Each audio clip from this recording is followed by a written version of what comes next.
Good morning. 7મા ચેપ્ટરમાં 15મા સમૂહની જે પણ સંયોજનો શીખવાના હતા કે જેના ભૌતિક અને રાસાયણિક ગુણધર્મ શીખવાના હતા એ ટૉપિક પૂરો થાય છે. હવે આપણે આજના નવા લેક્ચરમાં સમૂહ 16ના તત્વની વાત કરવાના છે. તમને ખબર છે સમૂહ 16ના તત્વને ચાલ્કોજન સમૂહના તત્વ તરીકે ઓળખવામાં આવે છે. જેવી રીતે આપણે પહેલા સમૂહને આલ્કલી ધાતુ તત્વ કહીએ છીએ, સમૂહ બીજાને આપણે આલ્કલાઇન અર્થ ધાતુ તરીકે ઓળખીએ છીએ. એવી જ રીતે 16મા સમૂહના તત્વને આપણે ચાલ્કોજન, 17મા સમૂહના તત્વને આપણે હેલોજન અને સમૂહ 18ના તત્વને આપણે ઉમદા વાયુ તત્વ તરીકે ઓળખીએ છીએ. કેમ 16મા સમૂહના તત્વને ચાલ્કોજન સમૂહના તત્વ કહીએ છીએ એનું બહુ રસપ્રદ કારણ છે.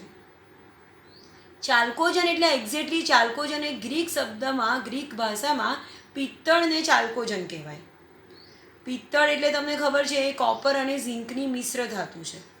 આપણે યાદ કેવી રીતે રાખીએ છીએ? પિત્તળ એટલે પિતાજી, પી ફોર પિત્તળ, તા એટલે તાંબુ કોપર અને જી એટલે ઝિંક ઝેડએન.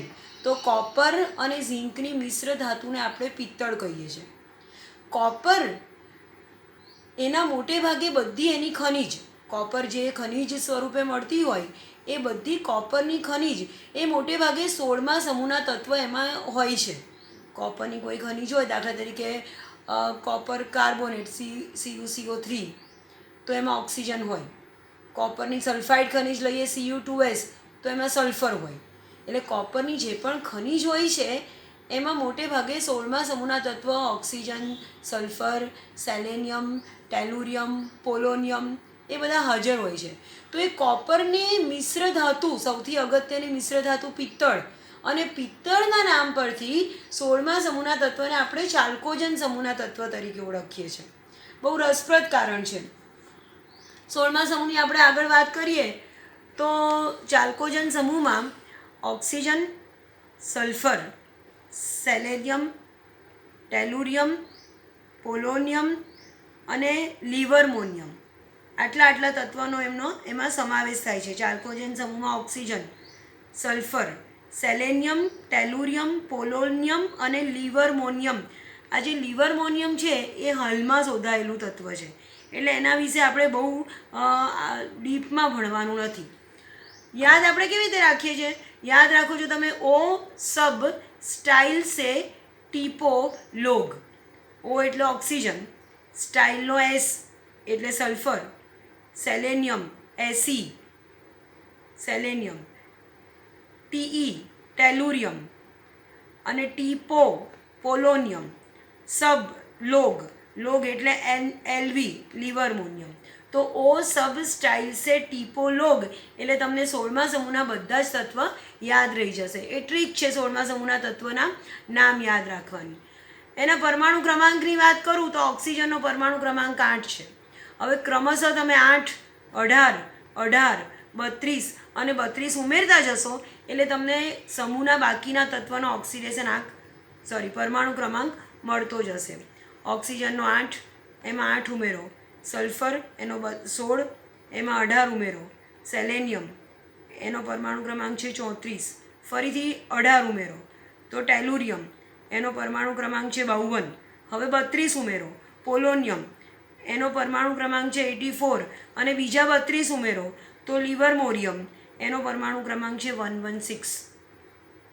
ઇલેક્ટ્રોન રચનાની વાત કરું તો તમને ખબર છે અહીંયા બ્રેકેટમાં આપણે જે પણ લખીએ છીએ helium, neon, argon, krypton, xenon અને રેડોન. આ સમૂહ 18ના તત્વ છે.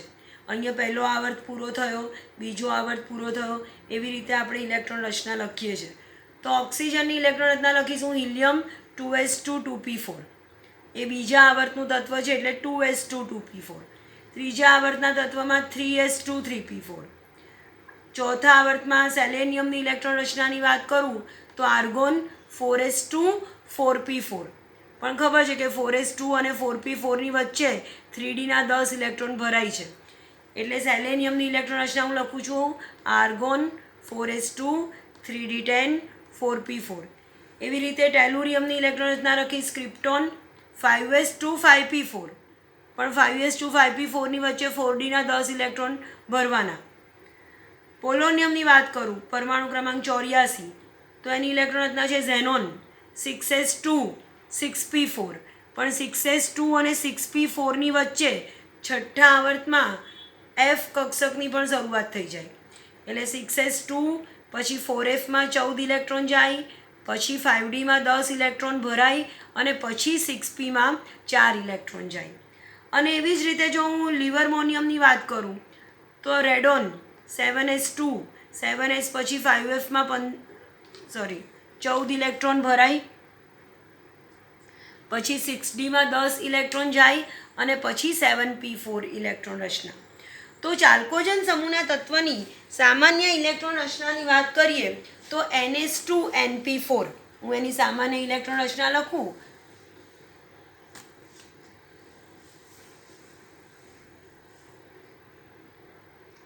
તો હું લખીશ NH2NP4 કે જ્યાં N એ જે તે આવર્તનો ક્રમાંક છે. આગળ એના ગુણધર્મની વાત કરીએ તો આપણે જેવી રીતે 15મા સમૂહમાં ક્રમશઃ બધા જ ગુણધર્મ જોયા હતા, એવી રીતે હું 16મા સમૂહના તત્વની પરમાણ્વીય સૌથી પહેલો ગુણધર્મ એનો પરમાણ્વીય અને આયનીય ત્રિજ્યાની વાત કરું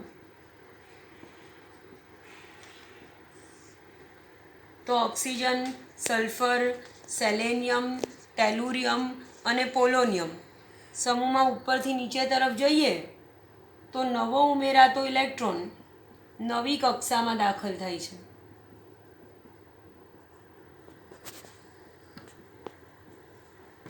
અને પરિણામે કેન્દ્રથી નવો ઉમેરાતો ઇલેક્ટ્રોન ઓક્સિજનમાં બીજી કક્ષામાં દાખલ થાય, સલ્ફરમાં ત્રીજી કક્ષામાં દાખલ થાય અને પરિણામે કેન્દ્રથી ઇલેક્ટ્રોનનું અંતર વધતું જવાથી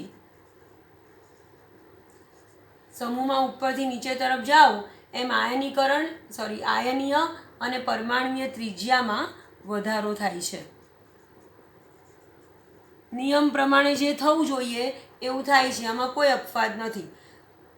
સમૂહમાં ઉપરથી નીચે તરફ જાય છે એમ નવો ઉમેરાતો ઇલેક્ટ્રોન નવી કક્ષામાં દાખલ થતો હોવાથી પરમાણ્વીય અને આયનીય ત્રિજ્યા વધતી જાય છે.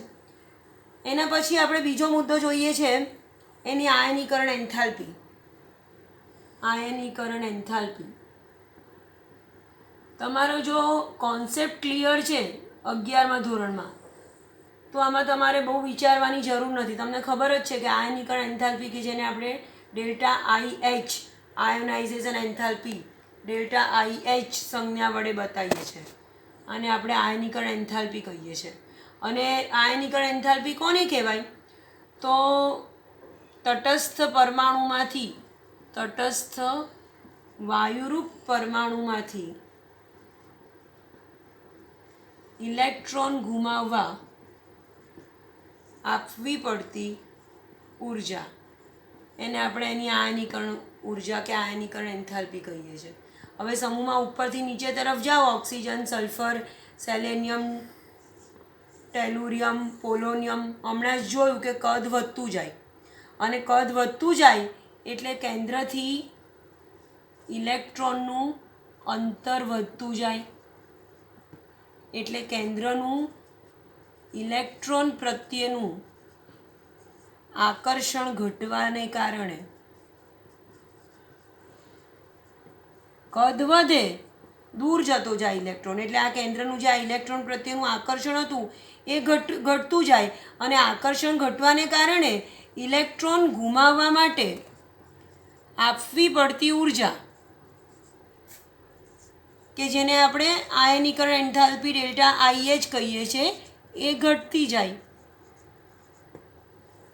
સમૂહમાં ઉપરથી નીચે તરફ કદ વધવાને કારણે કેન્દ્રનું ઇલેક્ટ્રોન પ્રત્યેનું આકર્ષણ ઘટવાને કારણે આ ઇલેક્ટ્રોન ગુમાવવા માટે આપવી પડતી ઉર્જા ઘટતી જાય એટલે 16મા સમૂહમાં ઉપરથી નીચે તરફ જઈએ એમ આયનીકરણ એન્થાલ્પી ડેલ્ટા IHનું મૂલ્ય ઘટે છે. તમને વ્યાખ્યા આવડે છે અને તમારો કોન્સેપ્ટ ક્લિયર છે અને કોઈ અપવાદ નથી તો એ તમે એક વખત સમજો છો એટલે તમને ખબર પડી જાય છે. આયનીકરણ એન્થાલ્પી પછી આપણે એના ગુણધર્મમાં જોવાનું છે એની ઇલેક્ટ્રોન પ્રાપ્તિ એન્થાલ્પી. 16મા સમૂહના તત્વની ઇલેક્ટ્રોન પ્રાપ્તિ એન્થાલ્પી,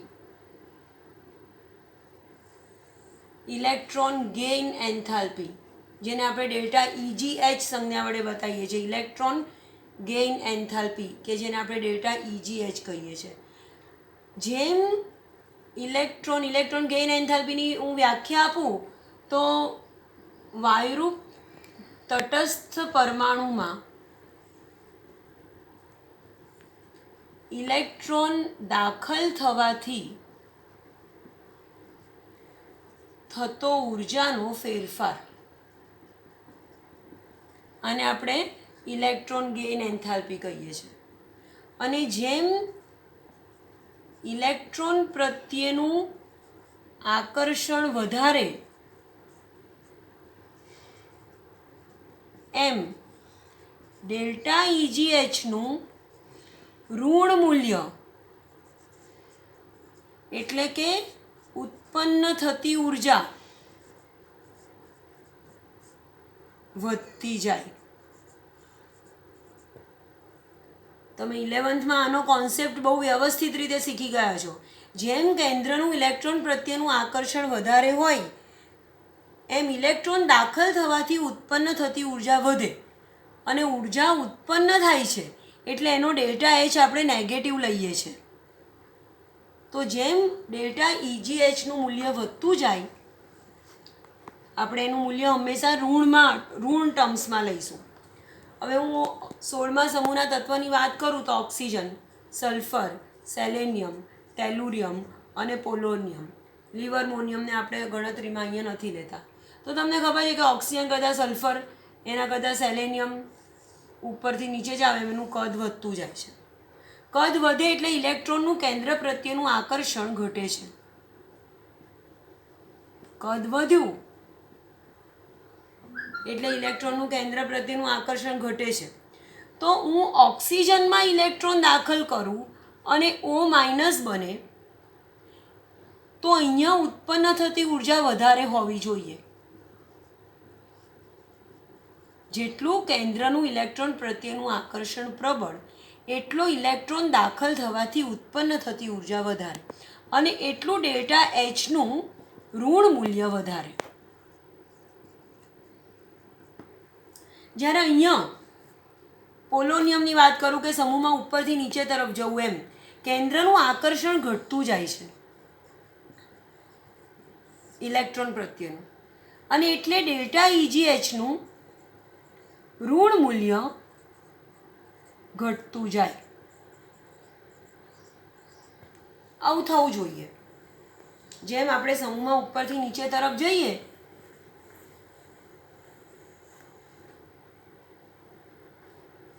એમ ઓક્સિજન કરતાં સલ્ફર, એના કરતાં સેલેનિયમ, એના કરતાં ટેલુરિયમ અને એના કરતાં પોલોનિયમ, આ પરમાણુ ક્રમાંક અને આ ડેલ્ટા EGHનો આલેખ દોરીએ તો જેમ પરમાણુ ક્રમાંક વધતો જાય એમ ડેલ્ટા EGHનું મૂલ્ય ઘટતું જવું જોઈએ.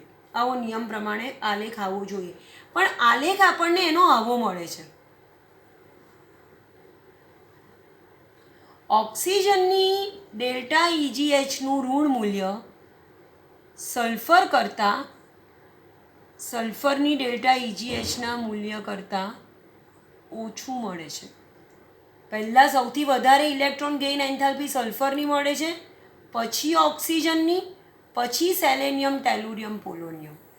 એવું કેમ એનું કારણ પણ તમે 11th જ ભણી ગયા છો, છતાં એક વખત હું તમને રિવાઇઝ કરાવું છું.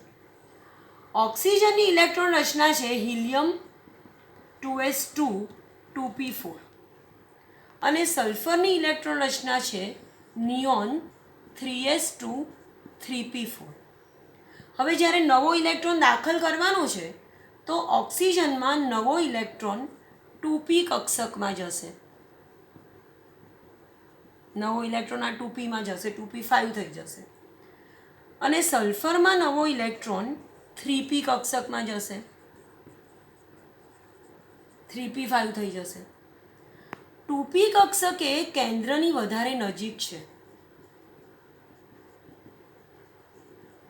અને પરિણામે 2p કક્ષકમાં જ્યારે ઇલેક્ટ્રોન દાખલ થાય છે તો ઇલેક્ટ્રોન ઇલેક્ટ્રોન વચ્ચે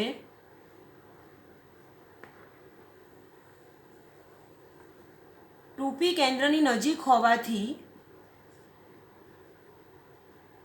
જ્યારે ટુપી કક્ષકમાં ઇલેક્ટ્રોન દાખલ થાય છે તો ઇલેક્ટ્રોન ઇલેક્ટ્રોન વચ્ચેનું અપાકર્ષણ વધી જાય છે. અને અહીંયા અપાકર્ષણ વધ્યું એટલે પરિણામી આકર્ષણ, કેન્દ્રનું ઇલેક્ટ્રોન પ્રત્યેનું પરિણામી આકર્ષણ, ઓવરઓલ આકર્ષણ ઘટી જાય છે. અને આકર્ષણ ઘટ્યું એટલે એનો ડેલ્ટા EGH શું થઈ ગયો? ઘટે છે. જ્યારે સલ્ફરમાં નવો દાખલ થતો ઇલેક્ટ્રોન 3p માં જાય છે. 3p માં દાખલ થતા ઇલેક્ટ્રોન માટે ઇલેક્ટ્રોન ઇલેક્ટ્રોન વચ્ચેનું અપાકર્ષણ આ 2p કરતાં ઓછું છે. એટલે પરિણામી જે આકર્ષણ છે એ ઓક્સિજન કરતાં સલ્ફરમાં વધારે છે. અને એટલે આપણને ગ્રાફ જે મળવો જોઈતો હતો એના કરતાં થોડોક અપવાદ રૂપે થોડુંક ગ્રાફ મને આવો મળવો જોઈતો હતો, એને બદલે મને આવો ગ્રાફ મળે છે. ઓક્સિજન કરતાં સલ્ફરની ઇલેક્ટ્રોન ગેઇન એન્થાલ્પીનું મૂલ્ય વધારે છે. સમજી અને આ તમારે એક અપવાદ યાદ રાખવાનું છે. એના પછીનું હું વિદ્યુત ઋણતાની વાત કરું તો વિદ્યુત ઋણતા એટલે એક શબ્દોમાં કહું તો વિદ્યુત ઋણતા એટલે ઇલેક્ટ્રોન પ્રત્યેનું આકર્ષણ. Simple logic. જેટલું ઇલેક્ટ્રોન પ્રત્યેનું આકર્ષણ વધારે એટલી વિદ્યુત ઋણતા વધારે કહેવાય. પણ જો હું એક્ઝેક્ટ વિદ્યુત ઋણતાની વ્યાખ્યા સમજાવું તો વિદ્યુત ઋણતા એટલે સહસંયોજક બંધથી જોડાયેલા